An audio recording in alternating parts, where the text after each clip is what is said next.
प्रिय बच्चों, आज हम देखेंगे कक्षा 7 के विज्ञान में चैप्टर 1 पादपों में पोषण। इसके प्रश्नों के हम हल देखेंगे। प्रश्न क्रमांक 1 है, जीवों को खाद्य की आवश्यकता क्यों होती है? सभी जीवों को जीवित रहने के लिए भोजन की आवश्यकता होती है। यह उन्हें विभिन्न गतिविधियों को करने के लिए ऊर्जा देता है। सभी गतिविधियां जैसे घूमना, खेलकूद, अध्ययन करना, चलना, दौड़ना आदि को ऊर्जा की आवश्यकता होती है। हमारे भोजन में मौजूद घटक जैसे कार्बोहाइड्रेट, वसा, प्रोटीन, विटामिन और खनिज हमारे शरीर को ऊर्जा प्रदान करते हैं। यह हमारे शरीर के विकास के लिए भी महत्वपूर्ण है। अगला प्रश्न हम देखेंगे, परजीवी एवं मृत जीवी में अंतर स्पष्ट कीजिए। परजीवी वह जीव जो किसी अन्य जीव के शरीर पर बढ़ता है, उससे पोषक तत्वों को प्राप्त करता है, परजीवी के रूप में जाना जाता है। इसका उदाहरण है अमरबेल। अब हम देखेंगे मृत जीवी। जो जीव मृत या क्षयकारी कार्बनिक पदार्थों से पोषक तत्व प्राप्त करता है, उसे मृत जीवी कहा जाता है।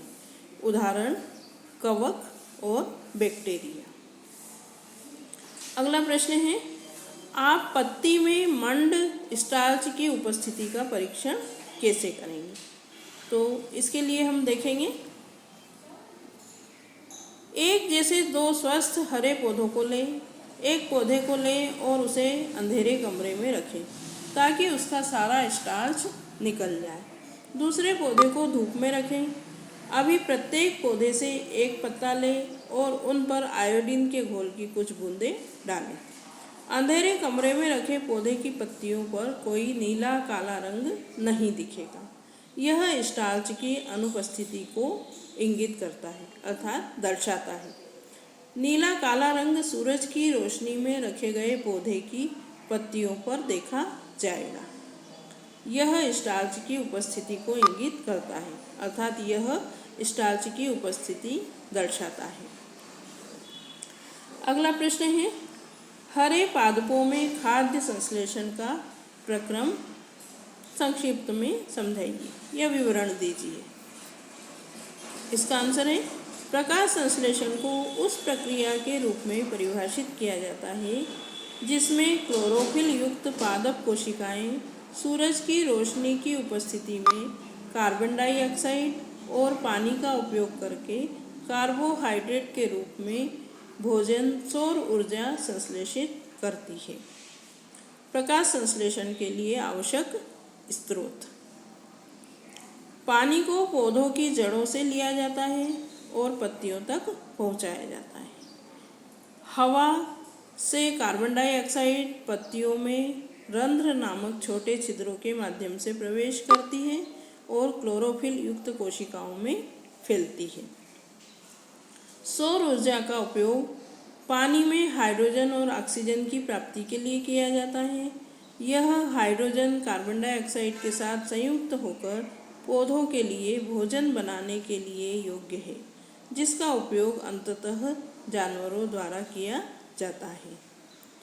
अगला प्रश्न है, किसी प्रवाह चित्र की सहायता से दर्शाइए कि पादप भोजन के मूलभूत स्रोत हैं। इसमें आपको ये डायग्राम बनाना है, ठीक है। इसमें ये क्लोरोफिल पत्तियां हैं जिसमें क्लोरोफिल है ना, और ये जड़ों के द्वारा जल और खनिज लवण पौधों में ऊपर जाते हैं और विभिन्न भागों को पहुंचते हैं। यहाँ सूर्य से ये सौर ऊर्जा प्राप्त हो रही है और वायुमंडल से कार्बन डाई और ऑक्साइड और ऑक्सीजन का आदान प्रदान होता है। इस प्रकार ये प्रकाश संश्लेषण की क्रिया संपन्न होती है। अब हम देखेंगे रिक्त स्थानों की पूर्ति कीजिए। तो यहाँ आप देख रहे हैं रिक्त स्थान है। क्योंकि हरे पादप अपना खाद्य स्वयं बनाते हैं, इसलिए उन्हें क्या कहा जाता है? स्वपोषी कहा जाता है।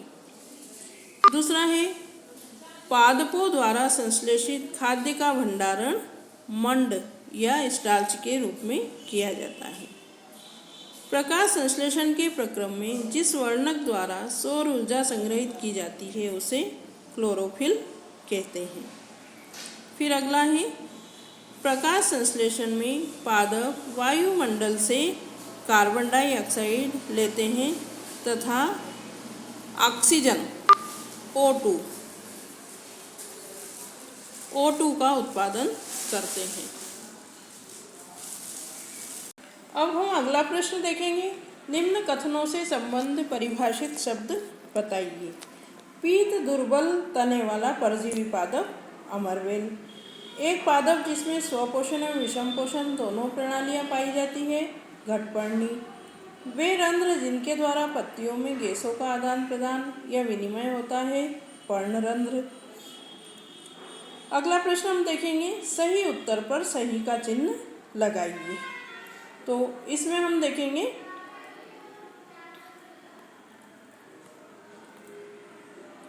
अमरवेल उदाहरण है परजीवी का। अगला है, कीटों को पकड़कर अपना आहार बनाने वाले पादप घटपर्णी या पीचर प्लांट। अब यहाँ नीचे आंसर भी दिया हुआ है, आप उसमें भी देख सकते हैं। ठीक है, अब हम देखेंगे कॉलम ए में दिए गए शब्दों का मिलान कॉलम बी के शब्दों से कीजिए। अब इसका नीचे आंसर भी दिया गया है, वो तालिका आप देख लीजिए, आंसर वाली तालिका। क्लोरोफिल पत्ती में होता है, नाइट्रोजन जीवाणु, अमरवेल परजीवी, जंतु परपोषित, कीटभक्षी घटपर्णी या पीचर प्लांट। अगला प्रश्न हम देखेंगे, निम्न कथनों में से सत्य एवं असत्य कथनों का चयन कीजिए। तो यहाँ आपको बताना है कि कौन सा कथन सत्य है और कौन सा कथन असत्य है। तो पहला प्रश्न है, प्रकाश संश्लेषण में कार्बन डाइऑक्साइड मुक्त होती है, तो यह है असत्य। ऐसे पादप जो अपना भोजन स्वयं संश्लेषित करते हैं मृतजीवी कहलाते हैं, ये भी असत्य है। प्रकाश संश्लेषण का उत्पाद प्रोटीन नहीं है, सत्य। प्रकाश संश्लेषण में सौर ऊर्जा का रासायनिक ऊर्जा में रूपांतरण हो जाता है, सत्य। अगला प्रश्न है, पादप के किस भाग द्वारा प्रकाश संश्लेषण हेतु वायु से कार्बन डाइऑक्साइड ली जाती है? तो 4 भाग दिए हैं, उसमें से सही है रंध्र। ठीक है, यहाँ आंसर भी दिया हुआ है।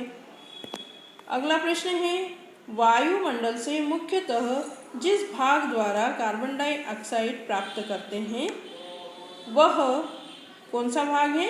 पत्तियाँ। ठीक है, अब अगला प्रश्न हम देखेंगे। यहाँ हमारे प्रश्न समाप्त हुए।